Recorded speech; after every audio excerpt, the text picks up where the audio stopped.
Baik, Assalamualaikum warahmatullahi wabarakatuh. Selamat siang dan salam sejahtera untuk kita semua. Puji dan syukur kita panjatkan ke hadirat Tuhan Yang Maha Esa karena atas rahmat dan karunia-Nya kita dapat berkumpul dalam kegiatan pelatihan kepemimpinan yang mengangkat tema berpikir strategis, bertindak kolaboratif, menumbuhkan kepemimpinan transformatif di organisasi masyarakat sipil. Perkenalkan, saya Deva dari Lingkar Madani yang akan memandu jalannya sesi pelatihan ini sebagai moderator. Oke, kita sudah memasuki sesi terakhir dari rangkaian pelatihan kepemimpinan yang sudah kita lewati bersama. Kebetulan di sesi ini kita akan membahas tentang tugas lapangan yang teman-teman sudah kerjakan. Nah, kita di sini bersama Mbak Wiwit. Halo Mbak Wiwit. Halo Deva, apa kabar? Baik Mbak Wiwit. Mbak Wiwit gimana nih kabarnya? Oh, baik Deva. Langsung aja Deva mungkin. Oke, Mbak Wiwit. Jadi teman-teman yang sudah mengumpulkan tugasnya itu ada 5 orang, tapi yang udah hadir di sini ada 3 orang nih, ada Kak Monika, ada Kak Ike, dan Kak Cahyo. Nah, ini enaknya sistemnya gimana nih? Apakah volunteer yang mau duluan siapa, atau kita main spin wheel nih Mbak? Kira-kira mau yang mana nih? Oke, aku sih ikut aja ya, tapi mungkin biar seru nih, nggak seakan Hmm. kemudian ini juga hadiah buat teman-teman, apresiasi buat teman-teman ya.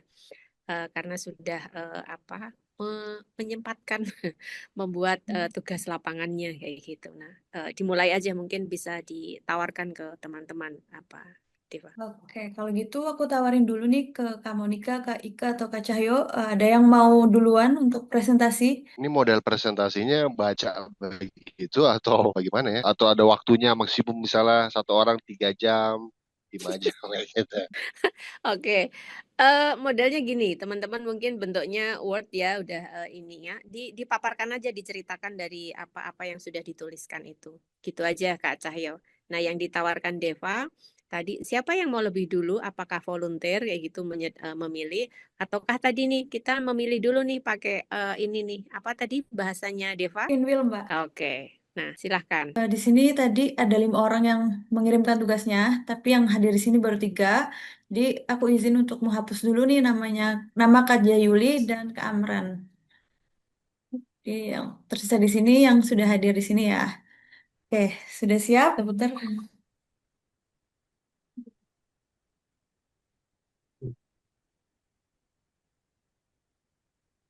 Oke, di sini kita sudah mendapatkan presenter pertama ada Kak Monika. Kak Monika, apakah sudah siap? Atau mungkin langsung dibuat urutan 2, 3 biar Oh, sekalian. boleh. Oke, siap, Mbak. Bentar ya. Ini pertama Kak Monika, terus yang kedua. Recording in progress.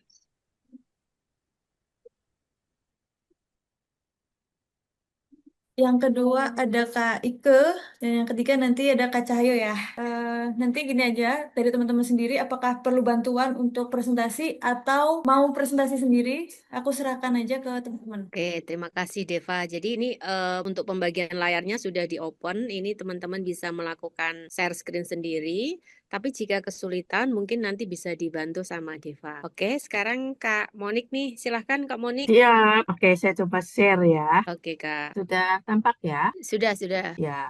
Jadi memang saya bikin random saja apa yang memang terpikir. Ya. Mungkin tidak sistematis, tetapi yang penting apa yang muncul dalam pikiran sudah saya tuliskan saja.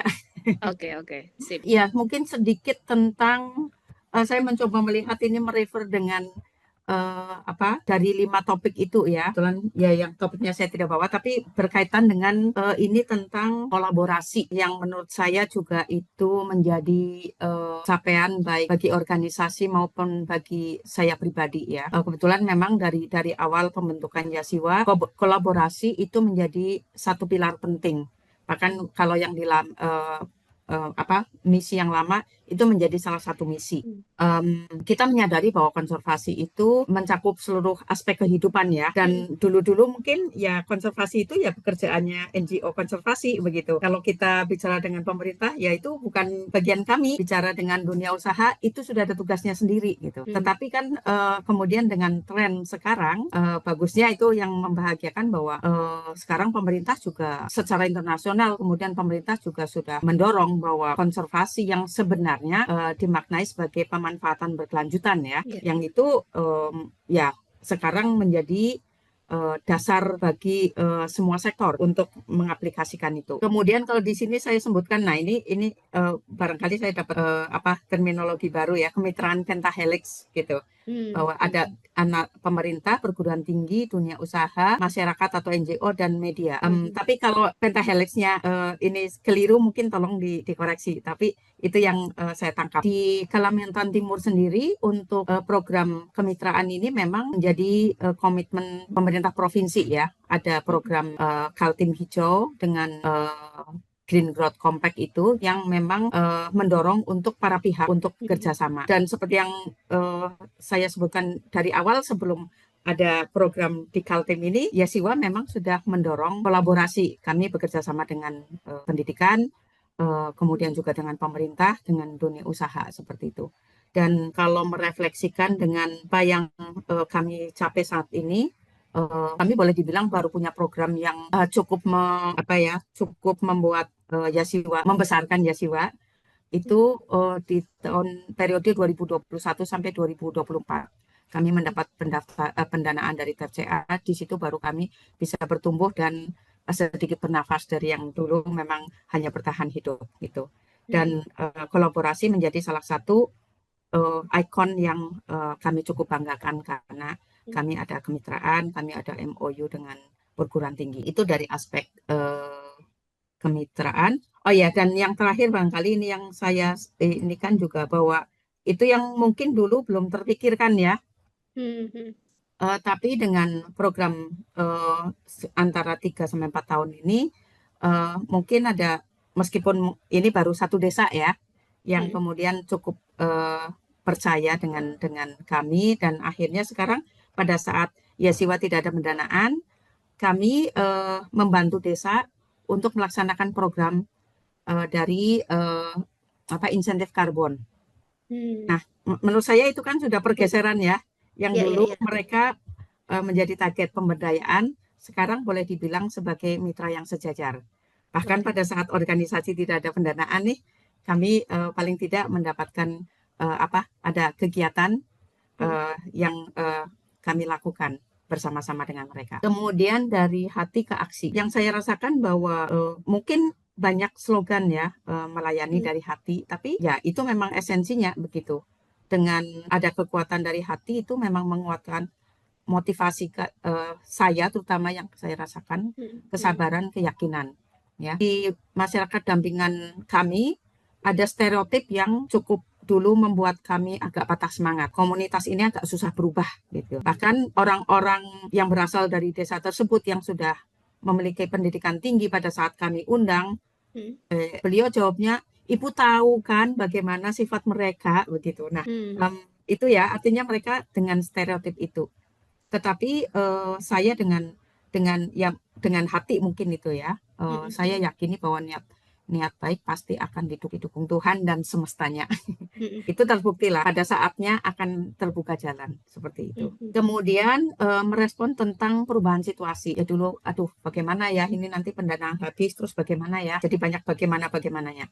Tapi dengan bantuan dari Lingkar Madani, waktu itu kami meminta dukungan untuk kami melakukan workshop untuk membuat rensra, karena selama ini kami belum punya rensra ya, ada visi misi, tapi ya yang itu waktu itu dibuat oleh pendiri, dan yang menurut saya mungkin dengan perkembangan kurang pas. Jadi dengan rensra itu artinya sudah disesuaikan dengan situasi yang berubah, dan tentu itu membuat saya lebih percaya diri, sebagai organisasi juga menjadi lebih kuat gitu. Kemudian ya kalau merefleksiin tentang deficit based thinking, nah saya merasa sekarang sudah mulai bergeser ke asset based thinking ya. Kalau dulu aduh bagaimana, tapi oke, dari capaian yang selama 3 tahun ini paling tidak kami mendapatkan ya dengan kami berhasil menyelesaikan program, donor juga sudah yakin, oh ya Yasiwa ternyata mampu menjalankan program. Kemudian juga dari kemitraan yang kita bangun, ada hasil audit keuangan yang dulu akan selalu menjadi sandungan. Kemudian juga ada hasil-hasil dari pengelolaan pengetahuan. Kami menerbitkan 5 buku, kami bisa membuat web tentang keragaman hayati. Dan saya pikir itu tentu kalau misalnya saat ini bahwa boleh dibilang kita ke nol lagi, tapi titik nolnya tentu levelnya berbeda. Dan kembali tadi bahwa dengan asset based thinking, kita memulai saat ini kami hanya berdua ya, tetapi kami mencoba melalui magang yang pernah saya ceritakan bahwa ya magang biasanya orang harus hadir di kantor. Nah ini ada kondisi ada 3 yang berminat, 1 berminat tapi masih berada di kampung yang cukup jauh. Waktu itu belum bisa datang. Untuk meminta dia datang juga agak kesulitan karena tentu belum ada pendapatan yang untuk mendukung kehidupan. Ya Siwa sendiri juga tidak bisa menjanjikan insentif ekonomi gitu.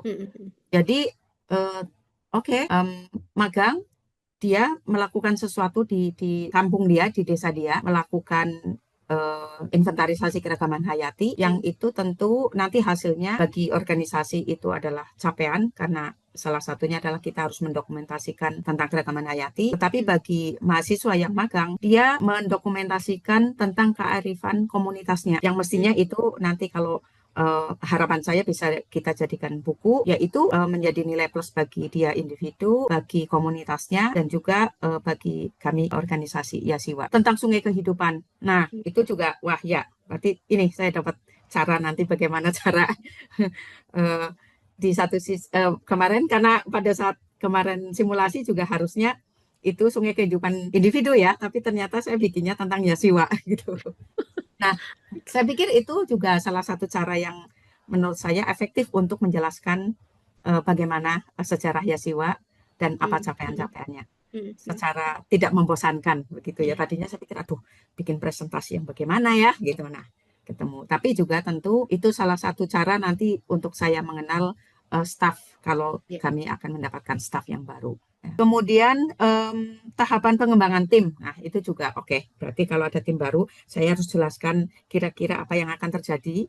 Karena itu yang pengalaman waktu kami menjalankan program, langsung terjun.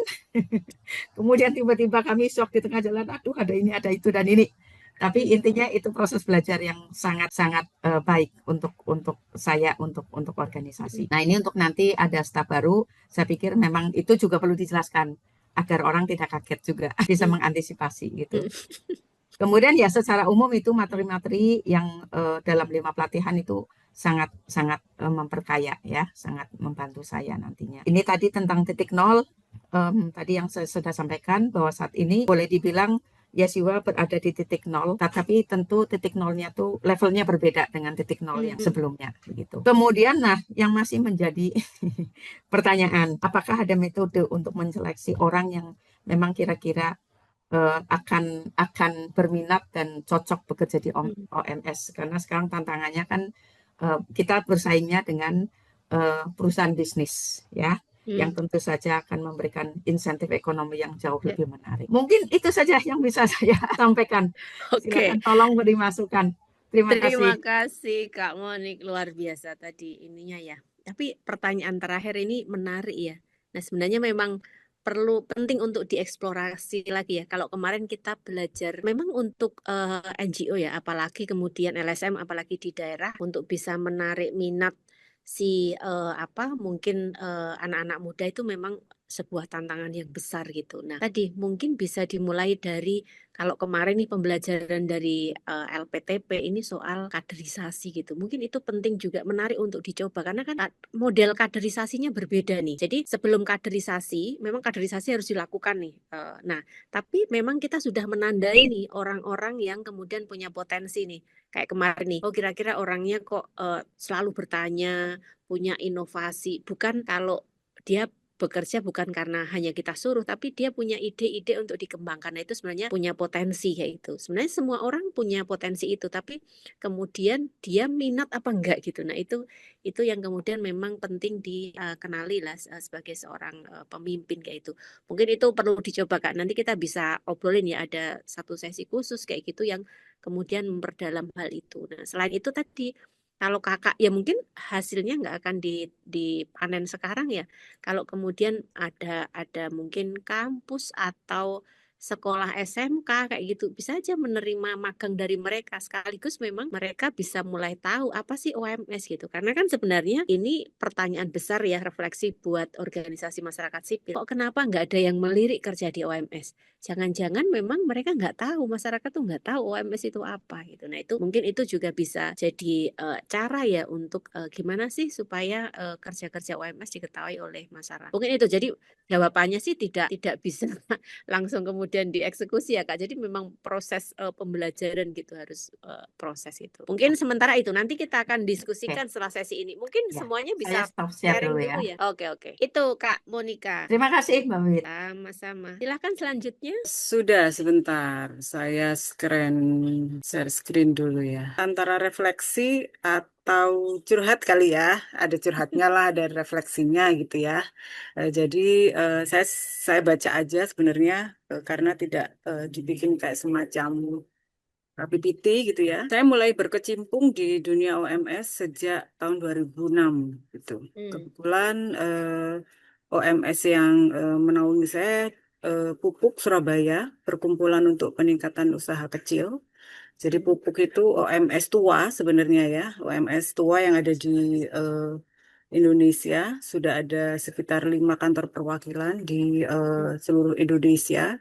Surabaya itu salah satunya dengan kantor pusat di Bandung. Pupuk itu berdiri sejak tahun 1980 gitu. Saya di 2006 itu awal terlibat itu dari kegiatan teknis lapangan karena awalnya pupuk itu dulu itu apply-nya lucu juga gitu ya. Saya kira pupuk itu adalah jualan pupuk gitu.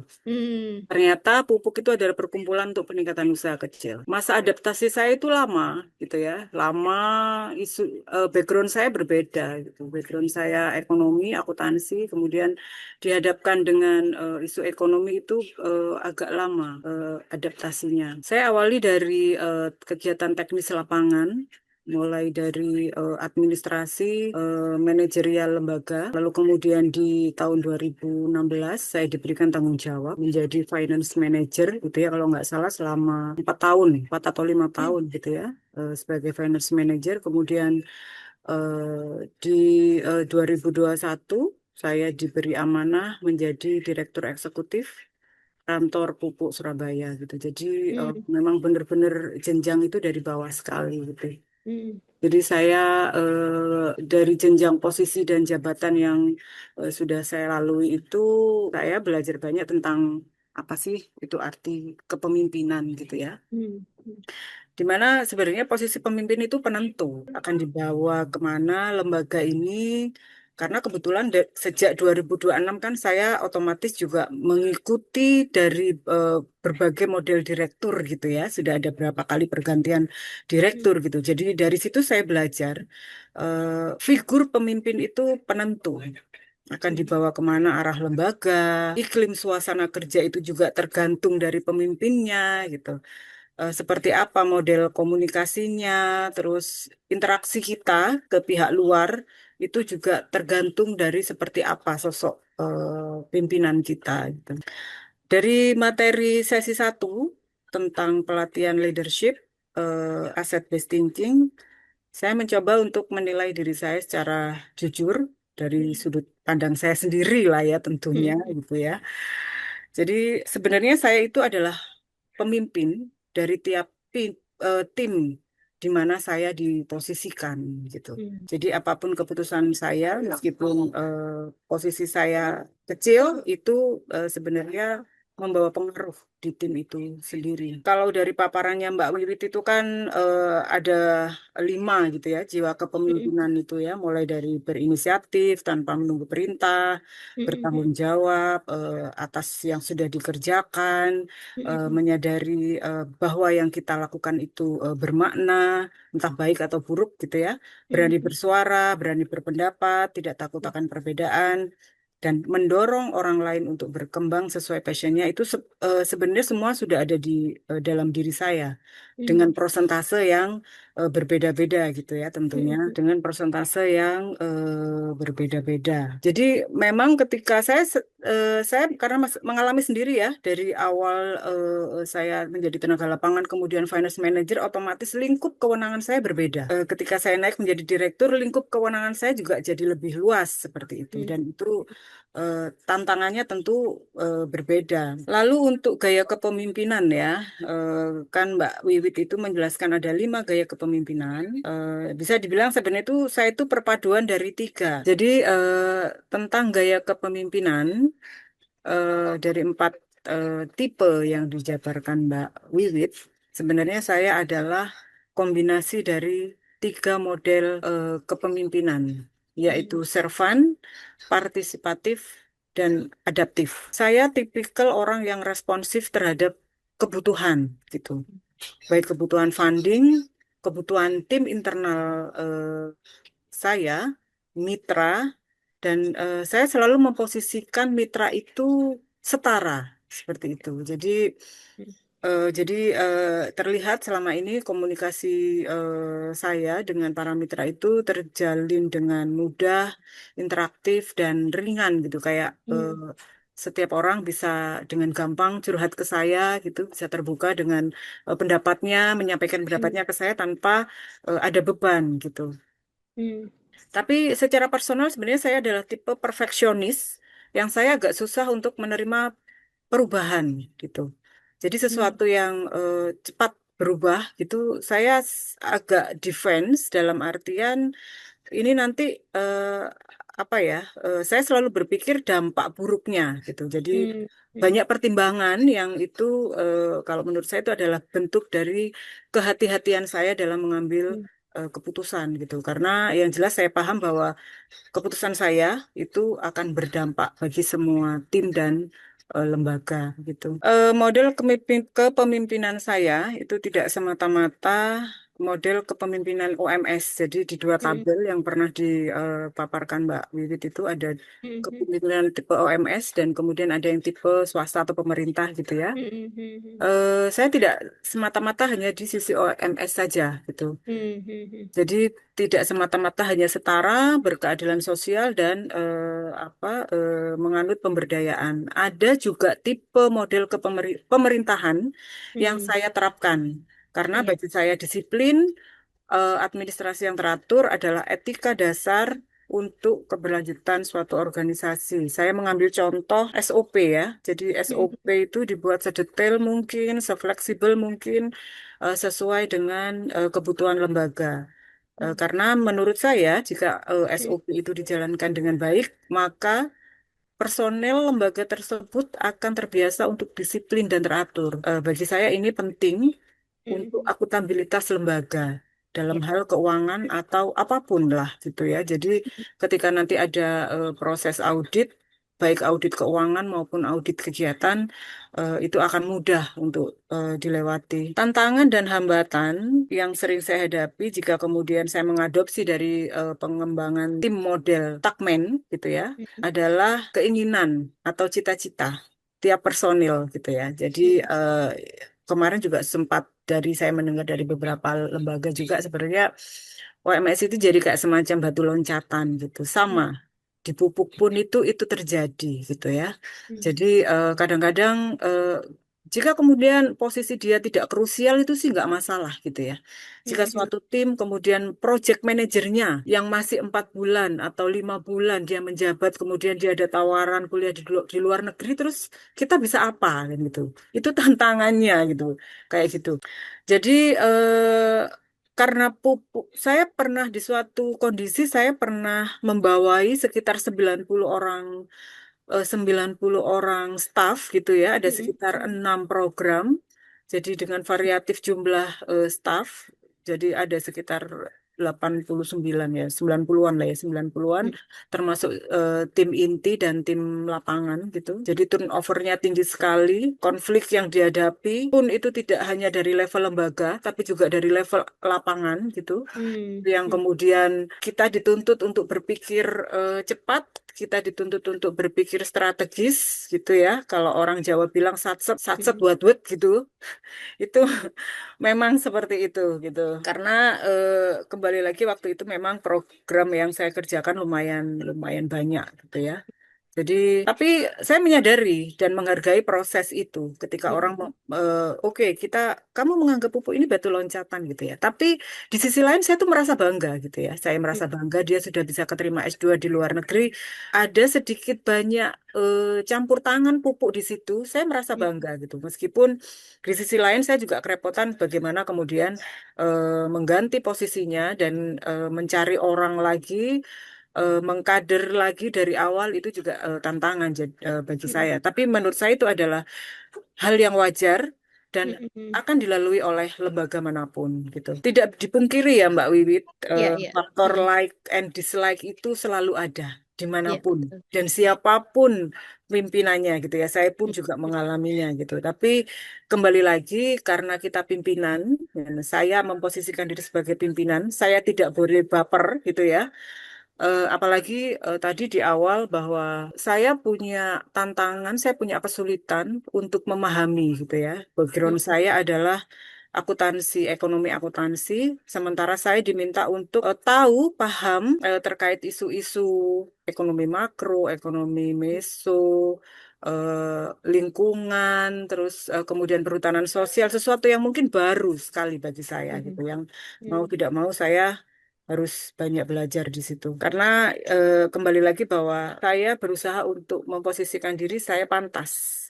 Saya memantaskan diri menjadi figur pimpinan karena menurut saya figur pimpinan itu menentukan figur lembaga. Gitu. Yang terakhir mungkin ya Mbak Wiwit, saya mengakhiri jabatan saya di akhir 2023 itu dengan raport yang baik.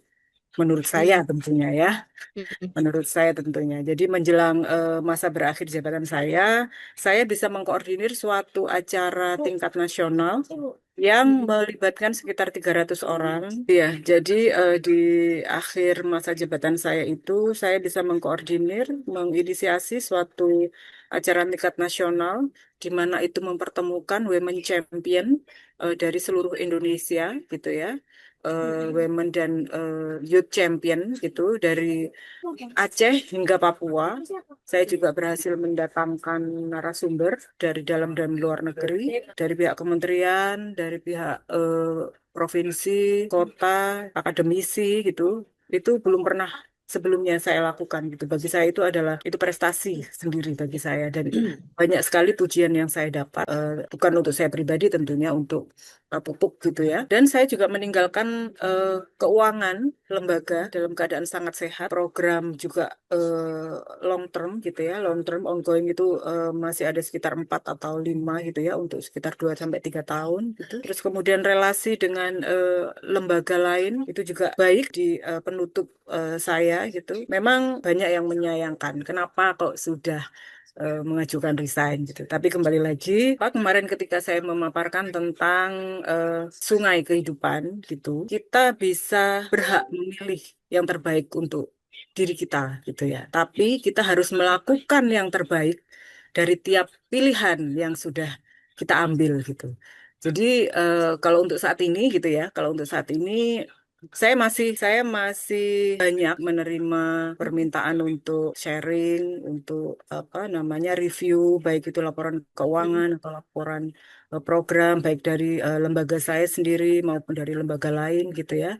Saya sih tidak masalah selama itu bisa menjadi kayak semacam apa ya jariah saya untuk diri saya sendiri gitu. Itu sih Mbak, saya lebih banyak curhatnya ya. Tapi itulah apa ketika saya merefleksikan dari beberapa materi yang Mbak Wiwit sampaikan, tidak semuanya tentunya. Saya hanya mengkulik dari apa beberapa yang relate saja. Oke, terima kasih. Terima kasih Mbak Ike, luar biasa nih ini apa tulisannya gitu. Ini Nanti kan ini bisa juga apa sebenarnya dari mengalaminya secara langsung gitu itu juga menjadi pembelajaran bersama gitu. Oke, mungkin kita langsung lanjut aja. Kak Deva selanjutnya siapa? Kak Cahyo ya? Iya, betul. Kak Wiwit sama Kak Deva ya. Ada yang besar ya? Iya. Coba saya share ya. Terima kasih. Ya, perkenalkan saya Cahyo ya, Kak Ike, Kak Monika sama Kak Jayuli. Saya ya kalau bicara level senior atau junior, saya mungkin junior di sini. Beda pengalaman dengan Kak Monika, Kak Ike yang sudah sangat jauh. Bagaimana cara bagaimana cara memimpin yang baik di lembaganya masing-masing. Dan jabatan saya terakhir itu sebagai project coordinator di Baileo Maluku. Nah, kondisinya saya aja bercerita dan merefleksikan diri saya dan merefleksikan lembaga saya, dan saya melihat bahwa ada sosok pemimpin yang baik di lembaga saya di Baileo Maluku akan disinergikan pada pembelajaran yang telah diberikan kepada teman-teman Lingkar Pandani melalui Mbak Wiwit ataupun narasumber lainnya. Nah, di era depression ini saya berada di titik saya harus belajar tentang bagaimana ilmu-ilmu pengetahuan yang baru, teknologi yang bisa mendukung diri saya dan lembaga untuk maju. Karena di tahun 2024, Baileo Maluku itu sudah melakukan rencana strategis yang dipimpin oleh Bang Arman Manila. Dan disitulah saya merefleksikan diri saya dan lembaga ini atau Baileo Maluku ke depannya harus bagaimana melihat pada perkembangan teknologi. Nah, dengan metode long pixel, berarti kan melihat pada long pixel, petam BT, kalau kata Bang Arman itu ada teknologinya. Disitulah saya tidak melihat bahwa ini melihat ABT ya atau DBT. Disitulah saya melihat di Baileo ini tidak akan pernah ada orang yang memberikan pengetahuan saya. Maka di akhir 2024 saya pergi ke Bogor. Ya kebetulan memang area apa ya. Saya dulu kuliah di daerah Bogor. Habis itu saya aslinya sebenarnya Jakarta, tapi merantau di Maluku selama 5 tahun pasca wisuda. Setelah saya di sini di NV saya saya belajar bagaimana perkembangan IoT, perkembangan AI, perkembangan machine learning. Kalau bicara tentang cost benefit analysis, berarti saya harus mendapatkan benefit tentang teknologi, dan saya cost itu bicara tentang hal yang perlu dibayar. Hal yang perlu dibayar kalau misalnya saya pergi dulu dari Baileo itu untuk belajar hal ini gitu. Jadi benefitnya saya belajar, saya keluar dari Baileo dulu untuk saya mungkin mendapatkan pengetahuan dan memberikan pengetahuan kepada teman-teman di Baileo, dan mungkin bisa juga pada teman-teman komunitas Maluku Peduli. Kenapa saya bicara komunitas Maluku Peduli? Di situ adalah kumpulan relawan pemuda Maluku yang mungkin satu-satunya saya orang Jawa asli, yang lain Maluku semua gitu. Dan saya sempat pernah mengkoordinir mereka. Nah, disitulah saya melihat bahwa di Baileo ini untuk regenerasi cukup sulit. Saya yang paling muda. Sedangkan di Maluku Peduli itu adalah anak-anak muda yang rata-rata umurnya 35 ke bawah sampai dengan mahasiswa. Di situ saya melihat bahwa ini bisa saling menutupi. Ketika Baileo tidak ada, ketika Baileo membutuhkan generasi, mungkin saya bisa ambil mereka, ya kan? Apa sih kelebihan dan apa kekurangannya? Disitulah saya belajar memimpin untuk melihat situasi secara sensing yang kuat, bukan hanya dari satu lembaga aja, tapi saya menutupi satu sama lain. Ketika Maluku Peduli itu tidak memiliki pengetahuan tentang bagaimana peraturan desa, bisa menggunakan pengetahuan dari teman-teman senior di Baileo. Disitulah. Maka saya bicara ABT, kalau ABT itu berarti kan melihat kekuatannya tuh dari setiap organisasi. Dari bagaimana saat ini saya belajar tentang teknologi, di perkembangan tentang bagaimana AI dipakai, digunakan, IoT digunakan, bagaimana membuatnya, dan lain. Saya nggak bisa buka video ya, Mbak. Iya. Oke, nggak apa-apa, Kak. Lalu bagaimana Maluku Peduli? Berarti dengan semangat jiwa mudanya mereka menjadi relawan, baik ke humanitarian dan lain-lainnya, dan Baileo Maluku tentang apa sih kelebihannya tentang peraturan desanya, tentang masyarakat adatnya. Nah, tapi menurut saya DBT itu penting menurut saya untuk diri kita sendiri, untuk menjadi seseorang yang kuat untuk kedepannya menjadi seorang pemimpin. Kenapa? Karena DBT itu lebih lihat pada masalah diri sendiri, bukan masalah organisasinya. Masalah diri sendiri yang untuk memperkuatkan komunitasnya atau kelompoknya kalau menurut saya. Ini mungkin kalau misalnya salah ya silakan dikoreksi. Jadi saya belajar itu, karena saya kekurangannya A, saya belajar di Baileo Maluku. Karena saya kekurangan B, saya belajar di Maluku Peduli.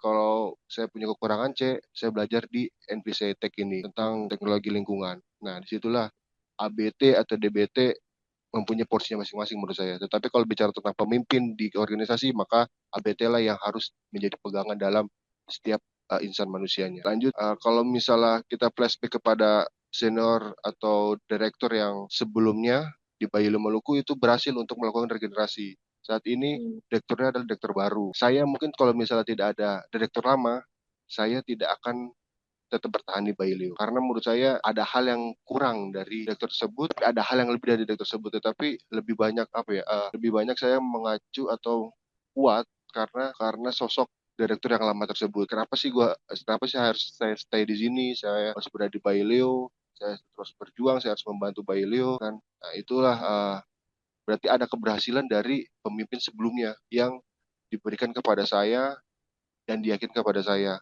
untuk menjadi seorang untuk direfleksikan jiwa kepemimpinan ke saya. Sampai saat ini pun saya selalu berkomunikasi sama pemimpin yang sebelumnya untuk melakukan bagaimana kondisi politik, bagaimana kita melihat diri kita untuk membantu masyarakat. Kalau misalnya ada situasi ini apakah akan chaos atau tidak, kita membela rakyat sebenarnya. Bicara kaderisasi, saya merefleksi pada pertemuan keberapa ya, sebelum ada kaderisasi sebenarnya. Kalau tidak salah, kaderisasi itu bukan hanya ada lembaganya sendiri atau stafnya si lembaga tersebut, tetapi masyarakat yang menjadi area proyek kita. Kalau seandainya masyarakat tersebut sesudah kita keluar dari area tersebut atau proyek tersebut selesai di wilayah tersebut, maka kader itu yang di kampung-kampung tetap berkomunikasi dengan baik dan siap kalau misalnya diminta tolong ataupun bahkan secara mandiri dia datang ke Baileo untuk bertanya apakah Baileo bisa membantu kita. Berarti itu satu hal yang berhasil menurut kita. Kaderisasi bukan hanya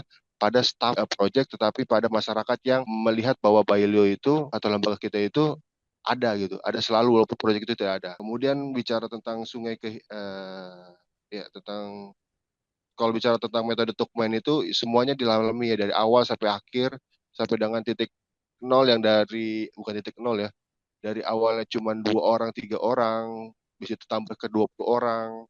Saya mengorganisir berapa orang di kampung, berapa desa, 7 sampai 10 desa saat ini sudah tidak ada lagi karena proyek sudah mulai hilang satu demi satu dan mulai ada lagi gitu. Dan kita yaitu berada di posisi yang nol yang mungkin nggak nol banget, yang nol yang posisinya berbeda di saat nol sebelumnya yang disampaikan oleh Kak Monica gitu. Dan yang terakhir adalah bagaimana sungai kehidupan yang harusnya tetap merefleksikan pada rencana strategis lembaga dan rencana strategis pribadi. Jadi harus ada suatu hal yang make sense antara keduanya. Ketika sudah tidak make sense dengan keduanya, maka ya itu menjadi hal yang harus dipikirkan kembali dan mungkin harus sudah resign kayak gitu. Seperti mungkin Kak Ika. Sekian dari saya mungkin Kak. Oke, terima kasih Kak Cahyo. Tadi sudah diingatkan ya bahwa soal kaderisasi memang tidak hanya bisa dilakukan di internal organisasi, tapi sebenarnya itu juga bisa lahir dari komunitas yang kita dampingi kayak gitu. Nah, itu sebenarnya banyak cara ya untuk bisa melakukan kader-kader itu gitu. Jadi sebenarnya intinya adalah bagaimana organisasi itu bisa mentransmisikan apa yang dilakukan gitu. Jadi dikemas ya informasi dan juga komunikasi ke masyarakat. Nah, pada akhirnya mungkin yang tertarik itu ya pasti akan mendedikasikan diri untuk bergabung di organisasi tersebut. Jadi sebenarnya spektrumnya lebih luas gitu. Oke. Apakah sudah kelihatan dan apakah suara saya terdengar dengan jelas? Ini kali pertama saya untuk interaksi secara langsung ya. Jadi mungkin saya perkenalkan dulu.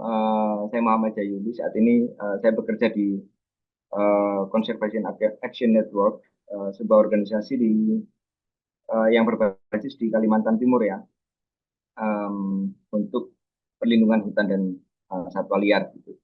Jadi mungkin saya sedikit melakukan refleksi dari perjalanan saya terlibat dalam kerja-kerja organisasi masyarakat sipil, khususnya di bidang konservasi itu. Jadi mulai dari awal saya memulai dengan fasilitator di sebuah pusat edukasi, kemudian hingga saat ini sebagai executive support di Conservation Action Network gitu ya. Dan saat ini saya berfokus pada beberapa hal, yaitu di komunikasi, fundraising, dan manajemen sumber daya manusia. Dan refleksi ini saya tulis sebagai bagian dari tugas di mana pelatihan dalam berpikir strategis dan juga bertindak kolaboratif gitu ya. Dan pada sesi refleksi kali ini saya mungkin mengerucut pada fokus yang menurut saya paling penting dari sebuah kepemimpinan, yaitu komunikasi. Jadi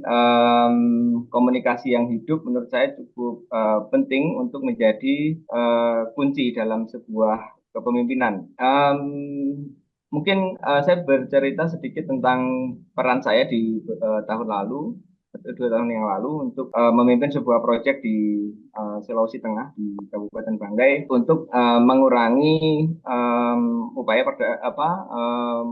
menurunkan perdagangan ilegal produk berbahan penyu. Dan kami bekerja dengan berbagai stakeholder, baik dari masyarakat lokal maupun komunitas, organisasi lokal, dan juga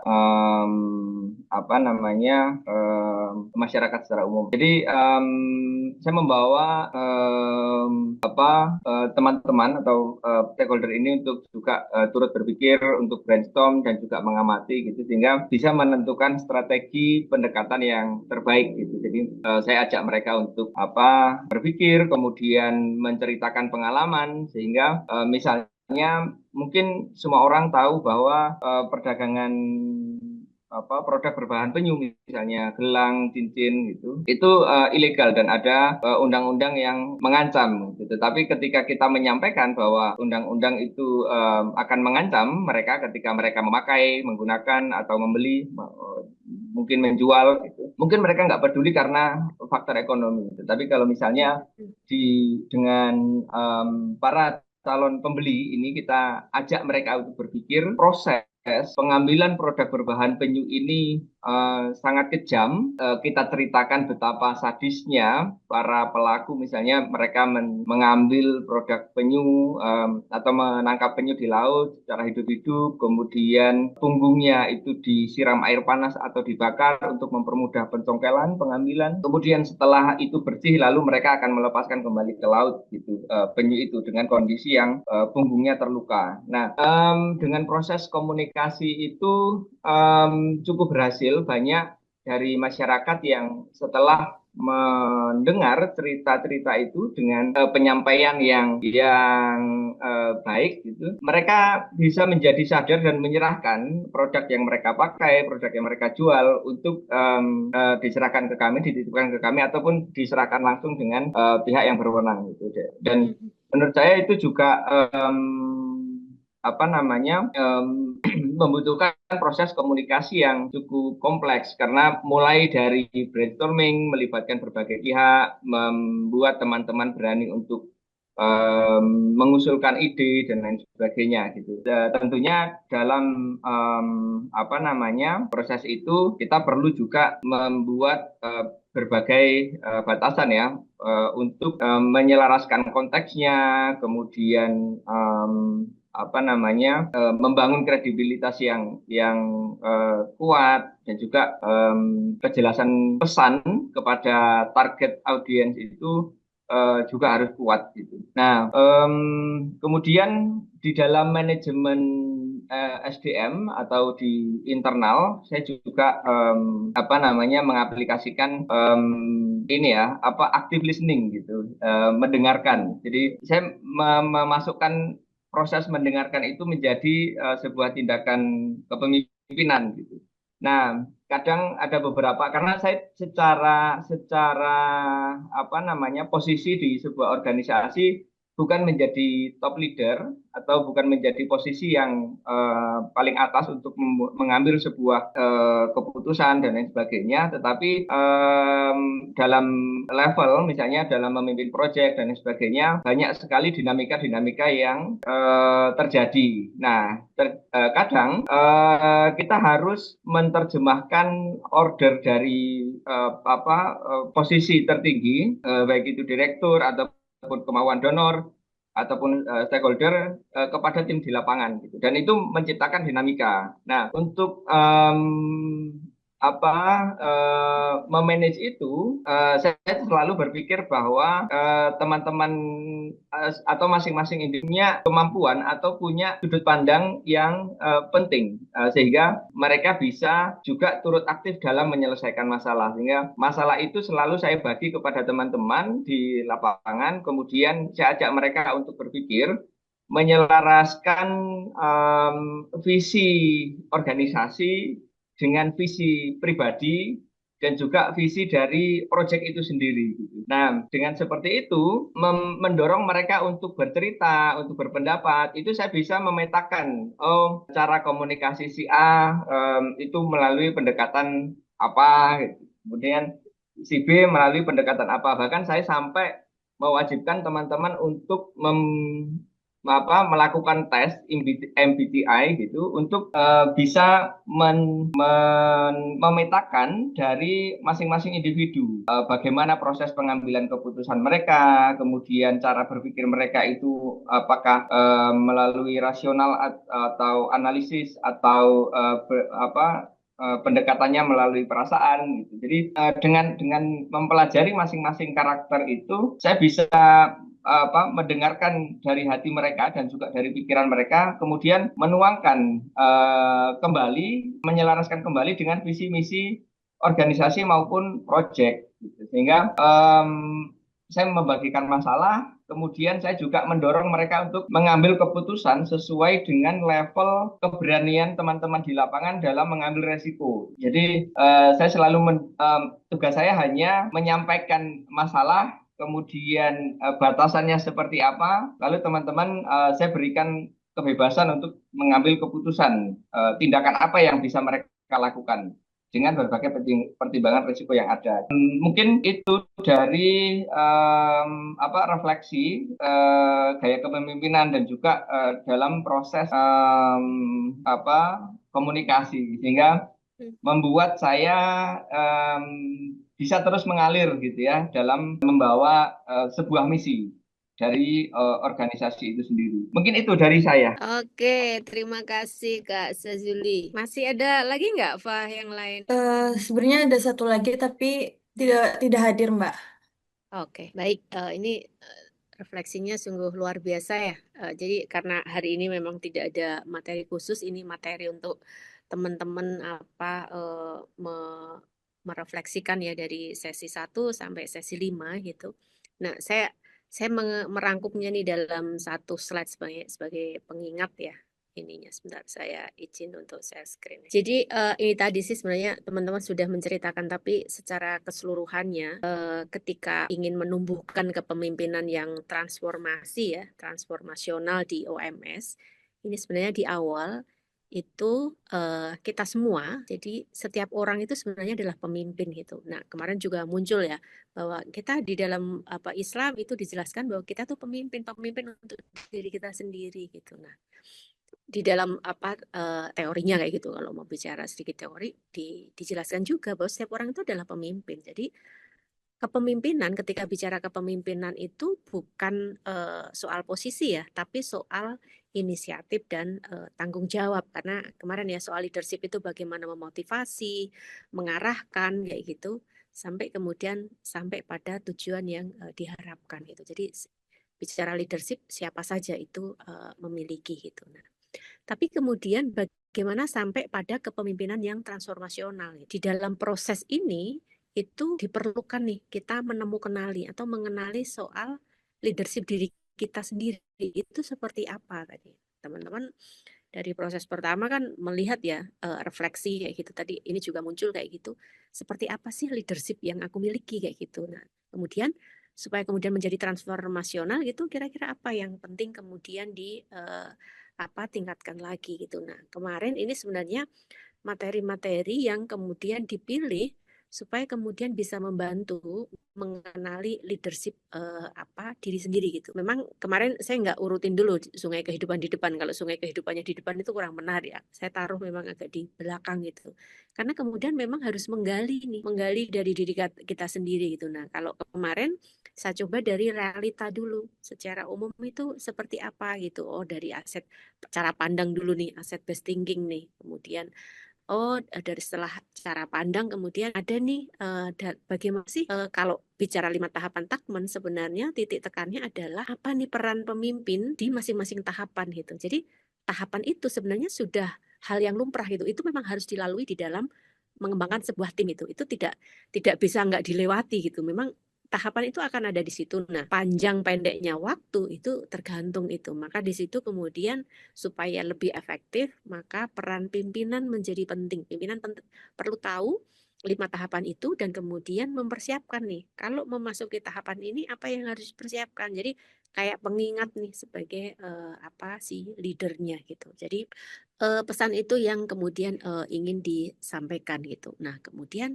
masuk nih ke apa leader inferen ya, tangga inferensi kayak gitu. Karena kemudian dari proses itu kenapa sih kita kemudian sering mengambil keputusan gitu? Apakah keputusan itu sudah tepat, memang berdasarkan alurnya, ataukah tergesa-gesa gitu? Nah, ternyata ada alat nih yang dapat digunakan nih untuk melihat apakah keputusan kita bias itu loh, apa bukan gitu. Nah, kadang-kadang ternyata secara umum kita itu langsung meyakini kalau kita udah punya data gitu. Nah, itu yang kemudian mempengaruhi apa sistem thinking gitu. Nah, itu sebenarnya juga berpengaruh ada kaitannya dengan mental model gitu. Sebenarnya bisa jadi nih ada satu lagi di dalam mental model. Mental model itu kan kalau teman-teman masih ingat ada apa gambar bongkahan es itu yang paling bawah. Sebenarnya itu kan dari pengetahuan pengalaman kita dan itu kalau teman-teman nih apa melakukan kerja pengorganisasian sebenarnya bisa memetakan mental model nih dari komunitas yang sedang didampingi. Nah, itu bisa diintervensi. Intervensinya kayak apa, kemudian menjadi apa kayak gitu.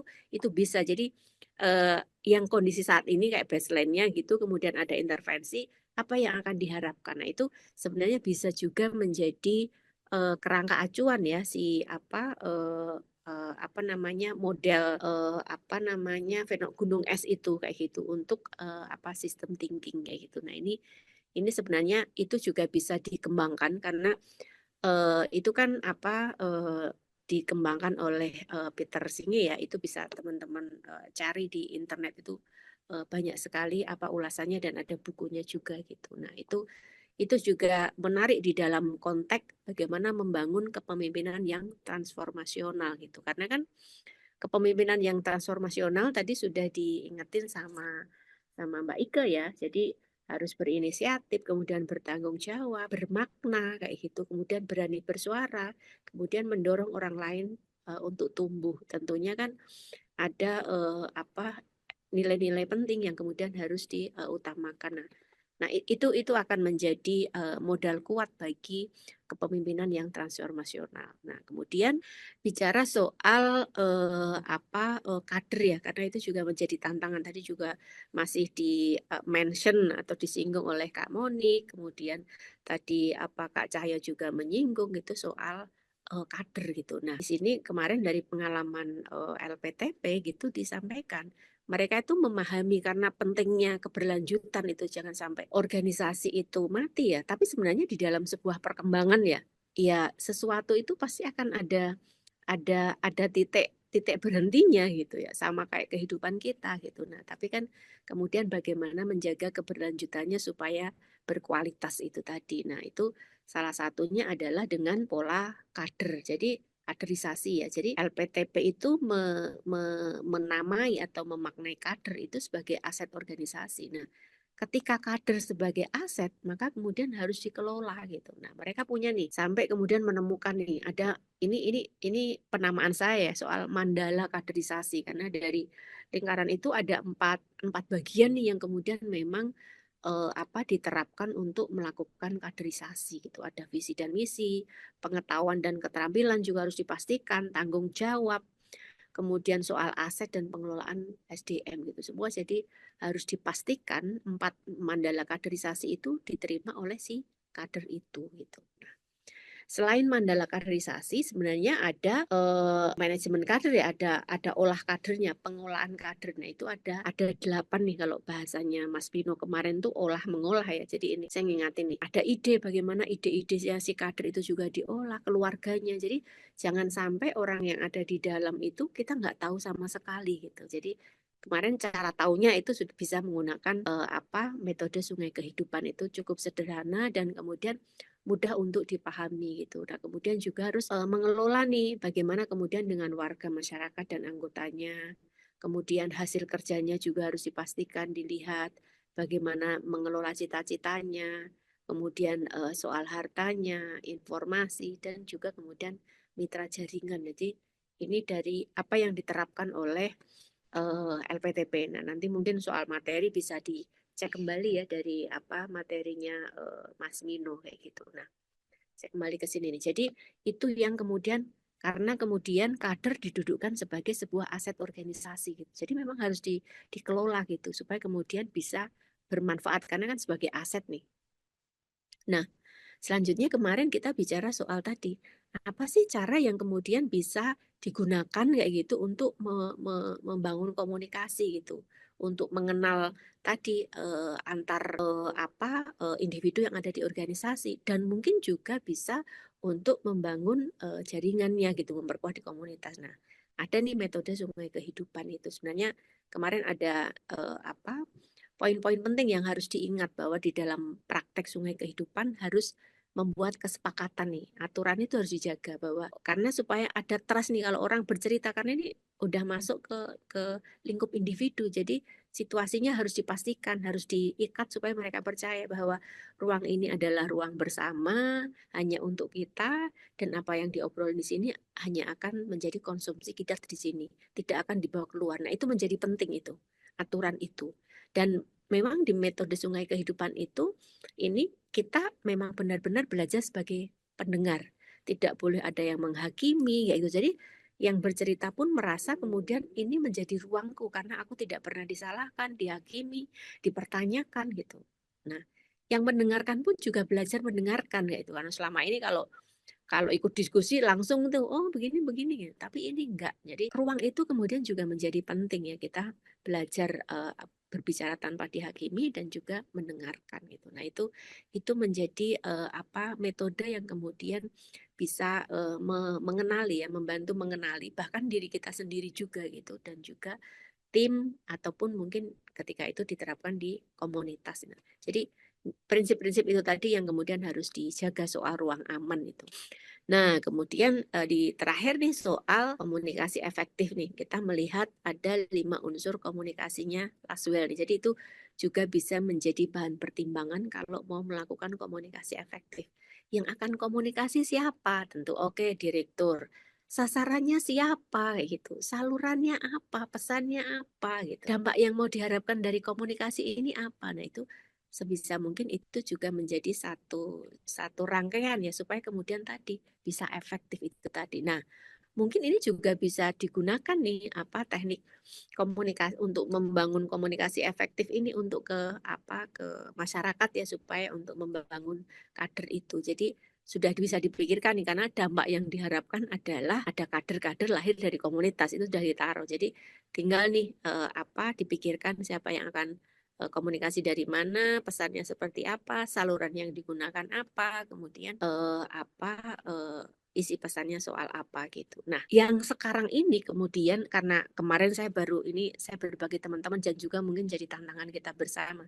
Saya baru iseng nih karena mendengarin orang pakai Copilot ya. Saya coba menggunakan nih. Ada 2 hari ini saya coba mempelajari gitu. Nah, sebenarnya karena ada pergeseran ruang ya, ada pergeseran ruang. Sekarang ini kan bicara soal masyarakat sudah tidak hanya masyarakat real ada di dunia yang hidup di dunia nyata, tapi sudah ada juga masyarakat di dunia maya gitu. Nah, itu menjadi penting ruang itu sebenarnya kita perlu rebut juga atau bukan direbut ya, perlu kita isi gitu. Nah, karena apa gitu? Sekarang ini sudah bahkan barusan saya dapat kiriman gitu. Ke depan itu manusia sudah nggak begitu dibutuhkan, akan berkurang karena lebih percaya sama AI gitu.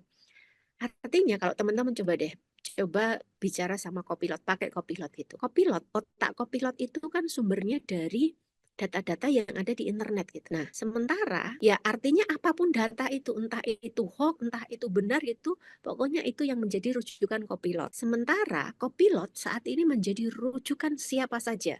Bahkan mungkin anak-anak yang menyusun tugas akhir ataupun sedang ujian atau apa, bertanyanya sama Copilot, sama ChatGPT gitu. Disinilah kemudian menjadi ruang yang harus kita rebut. Pengalaman LSM, pengalaman teman-teman tuh banyak sekali. Tapi kemudian banyak yang kemudian belum terpublikasi gitu. Artinya ini kita juga harus memilih ya apa saja. Artinya ketika itu dikonsumsi publik kayak gitu, maka kita harus memilih gitu. Nah, tapi itu harus kita lakukan supaya kemudian Copilot pun juga punya membaca apa yang sudah dilakukan teman-teman. Jangan sampai kemudian yang disampaikan Copilot itu ya bias yang hanya kemudian dipakai orang, misalkan nih kalau kalau kalau si influencer kayak gitu kan ya cuma senang-senangan aja dibuka nyari uang, dia kadang nggak berbasis riset atau pengalaman gitu ya. Ya udah gitu, yang penting happy gitu. Nah, itu tuh jadi rujukan Copilot gitu, ChatGPT gitu. Nah, artinya supaya kerja teman-teman gitu juga tersambungkan dan itu sampai pada pikiran orang-orang, ruang itu perlu diisi gitu, dan itu memang perlu dipersiapkan supaya Copilot sumbernya juga dari hasil kerja lapangan teman-teman. Itu sebenarnya bacaan saya 2 hari ini ya, karena kemudian mendengarkan teman pakai Copilot, nyoba kayak gitu, kok banyak yang nggak ada ya. Kita bahkan bisa kayak bertengkar kayak gitu dengan Copilotnya, kayak diskusi gitu. Nah, itu mungkin ini juga menjadi hal penting ya. Artinya ketika masyarakat sudah berkembang gitu, organisasi masyarakat sipil pun juga harus adaptif tuh, harus mengikuti. Kalau tidak ya kemudian tergerus ya, apa yang sudah dilakukan pun juga kemudian hanya akan menjadi mungkin catatan sejarah saja gitu, dan sejarahnya pun juga mungkin sejarah yang orang pernah bergabung di LSM, bukan kemudian yang ada di masyarakat secara umum, karena ada pergeseran tadi.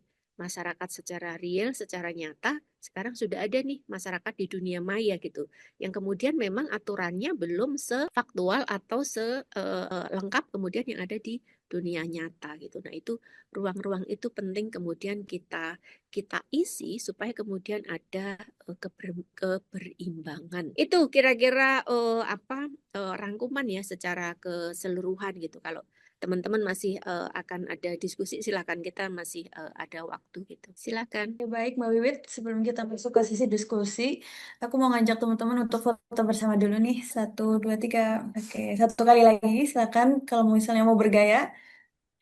Ya, 1, 2, 3. Oke, terima kasih teman-teman. Aku kembalikan ke Mbak Wiwit. Oke, silakan nih kalau yang mau. Tadi soalnya Kak Cahyo sudah nyinggung juga ada disrupsi 5.0 dan 5.1 gitu. Nah, ini gimana nih teman-teman menyikapi era AI ini gitu. Silakan kalau ada yang mau berpendapat. Halo Kak, izin Ya, Kak. ya silakan. Izin berpendapat Kak Ika, Komunika sama Kak Jayuli. Bener ya, kenapa saya coba dari Maluku balik lagi ke Bogor untuk belajar itu kan? Dan kebetulan banyak teman-teman yang mendalami itu ya, baik AI ataupun IoT untuk pemetaan, baik AI untuk bagaimana pemantauan air limbah lingkungan berjejaring, dan apa ya, untuk ISPU ya, ISPU itu untuk kualitas air, kualitas udara ya. Nah, jadi kalau misalnya mau mencoba membatasi AI atau ChatGPT itu jangan pernah memberikan dokumen pembelajaran kita gitu, pembelajaran kita ke ChatGPT tersebut, karena dia akan menjadi database mereka. Dan kalau misalnya ChatGPT itu nggak login, maka itu akan menjadi dokumen umum yang bisa diakses banyak orang gitu. Itu yang ditekankan sama teman melalui mengenai ChatGPT. Lalu bagaimana sih bicara tentang masyarakat, apakah kita perlu pakai ChatGPT? Kalau teman-teman itu jangan pernah memberikan langsung kepada masyarakat bagaimana mengatasi misalnya pembuatan peraturan desa, landasan hukumnya seperti ini, tinggal ambil. Nanti marwah kita malah yang diambil, nanti peran kita diambil. Maka kalau mau hal seperti itu kita kasih tahu dulu prosesnya, habis itu landas hukumnya, dan baru deh ChatGPT itu ataupun otomatisasi database yang perlu diterapkan di desa gitu. Jadi misalnya kita pakai micro XML, menggunakan VBA, Ya misalnya kalau enggak itu yang sederhana atau mungkin Excel atau mungkin kita bangun GUI sendiri ya kan, untuk menyatu apa ya, meramu peraturan-peraturan desa misalnya salah satu Maluku nih. Nah itu jangan pernah dibelikan kepada yaitu ChatGPT ataupun mereka-mereka DeepSeek ataupun Gemini karena akan diramu sama mereka. Dan kemudian ini sih ada hal yang apa ya, yang disampaikan oleh salah satu dosen di Unpati bahwa kenapa sih saya nggak pernah mau pakai Kobo Toolbox, nggak pernah mau pakai ada software-software yang dibangun sama PBB karena semua data-data kita, karena kan beliau adalah peneliti karang ya, ikan karang yang udah terkenal lah. Nah jadi saya tuh nggak pernah pakai itu karena data kita kan dipakai sama mereka. Mereka itu yang ya belahan dunia barat lah kan kasarnya Ya. gitu.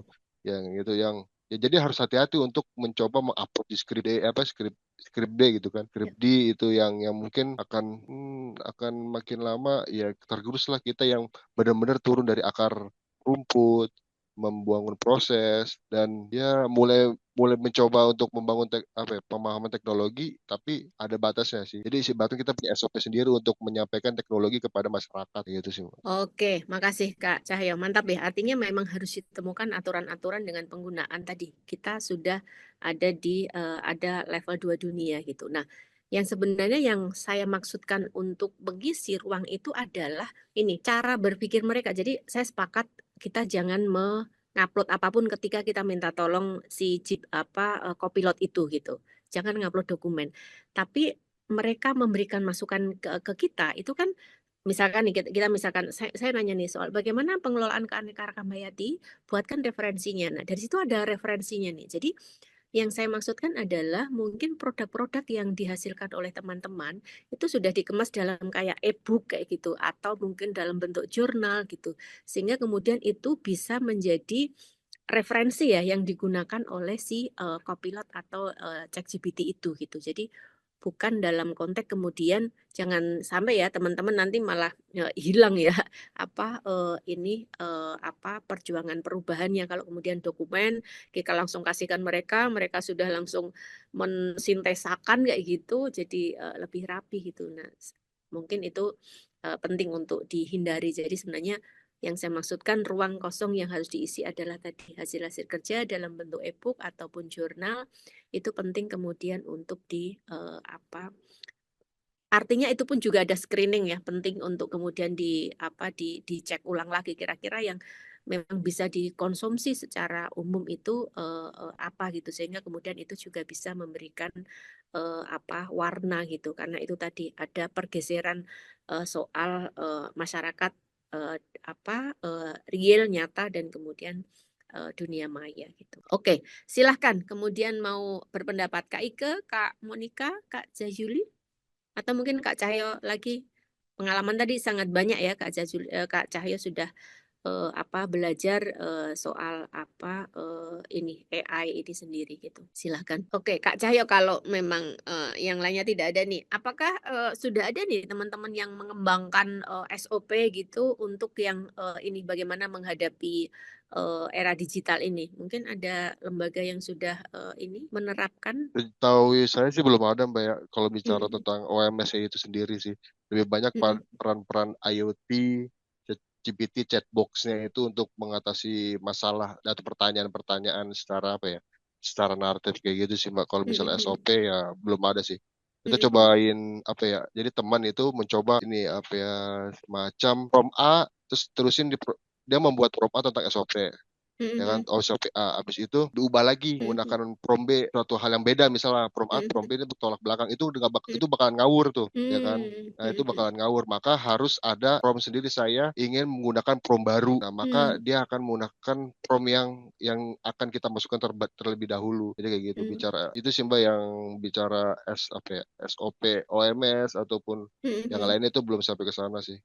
Ya, gitu sih Mbak. Oke, makasih Kak Cahyo. Silahkan kalau masih ada lagi Kak Jazuli, Kak Moni, atau Kak Ike. Iya, mungkin saya menambahkan sedikit pengalaman dalam mengembangkan SOP ya, menggunakan di era teknologi kan, menggunakan AI. Kebetulan saya bekerja jarak jauh dari lokasi kerja atau lokasi organisasi itu berada, dan Saya membantu teman-teman dalam memanage sumber daya manusia di sana, dan kami menggunakan Google Workspace untuk bekerja. Nah, beberapa SOP kami buatkan kode khusus sehingga mendorong teman-teman di sana untuk disiplin misalnya.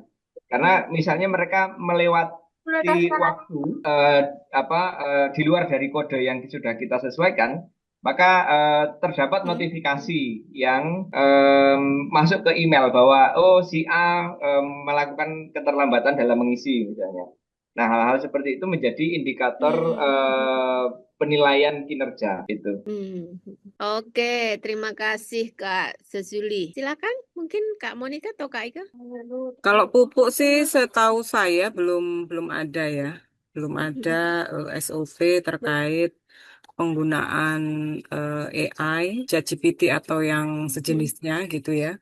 Jadi kita masih di koridor pengaturan administrasi manajerial gitu, terus terkait dengan perempuan, gender gitu, peseah kayak gitu, terus pencucian uang, terus kode etik masih seputar itu gitu. Jadi setahu saya memang belum ada sih Mbak, memang belum Oke, ada. Heeh. iya, iya. Oke, Mbak. Terima kasih, Kak Ika. Kak Monica, ada yang mau ditambahkan? Sementara belum Mbak Wiwit. Oke, baik, terima kasih. Nah, mungkin ini bisa jadi refleksi bersama ke depan ya, karena harus pinter-pinter menempatkan ya kayak gitu. Jangan sampai kemudian, karena kan yang si untung kan pasti si pemilik platformnya itu gitu. Pasti nggak mungkin dia nggak mendapatkan keuntungan dari platform yang mereka sudah buat. Apalagi sifatnya ini gratis gitu loh. Nah, ini karena tidak sepenuhnya gratis itu gratis secara utuh gitu. Oke, kalau sudah tidak ada lagi, saya mengucapkan terima kasih, ini sangat luar biasa. Tadi sudah ada 4 tulisan yang dipaparkan ya dari hasil refleksi pelatihan kayak gitu. Semoga harapannya dengan ada 5 sesi pelatihan dan juga hari ini sesi presentasi penugasan itu bisa ikut menyumbangkan ya bagaimana penguatan leadership di masing-masing organisasi dari mitra lingkar madani. Mungkin karena ini memang sesi program aja ya untuk presentasi teman-teman, jadi tidak ada lagi. Kalau sudah tidak ada lagi apa yang teman-teman ingin disampaikan kayak gitu, mungkin saya akan serahkan kepada Kak Deva. Apakah masih ada nih? Saya tanya lagi Kak Cahyo, Kak Jazuli, Kak Monik, dan Kak Ike. Saya cukup Mbak. Oke, baik. Terima kasih kalau cukup. Saya juga mengucapkan terima kasih atas proses pelatihannya ya yang kita lakukan secara online. Semoga bermanfaat. Jika kemudian di dalam sepanjang proses ada mungkin perkataan atau mungkin materi yang tidak sesuai kayak gitu. Nah, saya juga terima kasih sudah banyak belajar dari kakak-kakak semua kayak gitu. Nah, saat tadi mungkin ada selip lidah atau tadi tindakan yang tidak berkenan, saya mohon maaf. Selanjutnya saya kembalikan ke Kak Deva. Oke, sebenarnya terima kasih banyak ya kepada Mbak Wiwit atas pemaparan materinya ya, dari sesi 1 sampai sesi 5 bahkan sampai hari ini. Tadi kita belajar juga dari materi rangkuman yang disampaikan oleh Mbak Wiwit. Semoga apa yang disampaikan bisa bermanfaat nih untuk kita dan juga bisa diterapkan di organisasi kita masing-masing. Tak lupa juga terima kasih kepada Kak Ike, Kak Jayuli, Kak Monika, sama Kak Cahyo atas sharingnya hari ini. Luar biasa sekali cerita-ceritanya dan sangat menginspirasi ya, apalagi bagi aku yang masih baru terjun nih di OMS kayak gitu. Nah, sebelum itu aku mewakili tim Lingkar Madani. Mohon maaf atas segala kekurangan selama pelatihan yang diadakan sebanyak 6 sesi ini. Kemudian materi dan rekaman kelas dari sesi 1 sampai hari ini nanti bisa teman-teman akses di web lingkarmadani.id dan juga rekamannya bisa ditonton di kanal YouTube Lingkar Madani. Oke, sebelum aku tutup, aku mau ngasih bocoran nih kepada teman-teman di sini bahwasanya Lingkar Madani sekitar tanggal 17 akan mengadakan webinar tentang ISO kayak gitu. Nanti untuk informasi selengkapnya akan segera kami share di newsletter dan juga di sosial media kami. Jadi ditunggu dan juga jangan lupa untuk join. Mungkin itu saja dari kami. Saya izin untuk kelas hari ini. Eh, Sampai jumpa di pelatihan dan webinar Lingkar Madani selanjutnya. Terima kasih banyak.